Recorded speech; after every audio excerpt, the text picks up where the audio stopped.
Ready? 3, 2, 1, start. The crux of the whole matter, therefore, is the inability on the part of the government to manipulate the prices in a manner whereby it may be possible to achieve crop planning in order to achieve the desired results. As long as this price structure is allowed to move in the manner in which it is moving today, whatever may be the policy of the government, howsoever much credit they may pump into the agricultural sector, whatever the amenities they may give to the agriculturists, it will not be possible for us to achieve the targets in the manner in which we want to achieve. I would have been satisfied if, as a result of this increased agricultural production, the farmer was better off. But we find that whenever there is increased production in response to higher prices, the markets slump down so heavily that ultimately the farmer stands to lose instead of to gain. Therefore, the farmer loses both wage and the country also loses. The farmer puts in more money, more resources in the production of crops for which he expects higher returns, and he loses all that money because the prices are not rising to his expectations, and instead the prices fall down rather precipitously, and the country is also losing because there is a very uneven development of agriculture. Therefore, the crux of the whole problem is not just to hold the price line or just to see that black marketing is avoided. That is only one part of the job. A very important part of the price policy, and that has got to be kept in mind. I am not against it.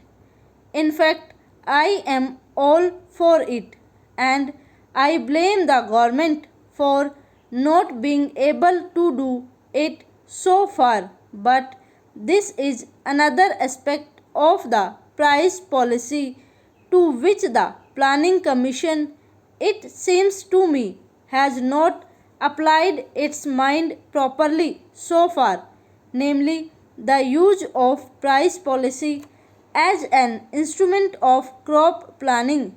And as long as that particular tool is not utilized for this objective, it will not be possible for us to have a planned development of our economy.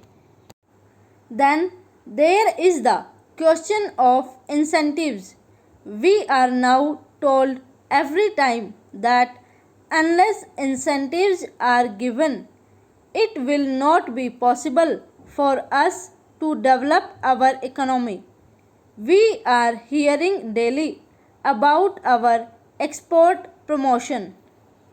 Now, the problem of incentives also has to be viewed in terms of the objective of the development of a socialist economy in our country, and not just from the point of view of earning more and more foreign balances.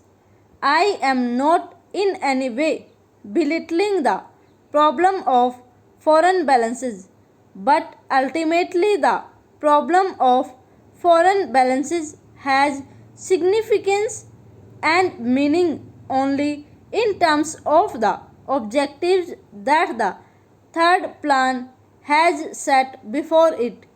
Therefore, when we are talking of incentives in order to earn more foreign balances, we have also to think of incentives in terms of achieving the objectives that we have got in mind. I was therefore disappointed to read the speech of the planning minister as he said, as the planning minister at the Indian Labour Conference, in which he seems to have indicated a new approach to the problem of wages. His approach has passed through three stages. In the first stage, just after the general election, the planning minister came out with a statement that he was thoroughly dissatisfied with the way in which the wage structure had developed and that he meant to do something about it. He categorically stated that the real wages had not increased because of intransigence of the management, and he further stated that he wanted to do something about it. Then there came about a discussion as to what could be done, and all the industrialists themselves and the financial newspapers in this country came out with the theory that wages could be increased only if productivity is increased, and therefore wages should be linked with productivity. That was the second stage, which increase productivity and wages will be increased. That was the slogan, or that was the principle which was accepted even by the industrialists. But what do we find in the speech of the planning minister to the Indian Labour Conference? There he says that even if productivity increases, the first charge will be in respect of projects which are meant for further employment or creation of more employment opportunities. That means even if productivity increases, it is not that the workers will immediately benefit in terms of higher wages, so that it may be possible for them to improve their standard of living a little bit. Even if productivity rises, the fruits of productivity will go to schemes for creating further employment opportunities in the country. How long are the workers to wait, and what exactly will be the stage at which it can be stated that enough employment opportunities have been created and therefore the stage has come for increased wages? Stop over.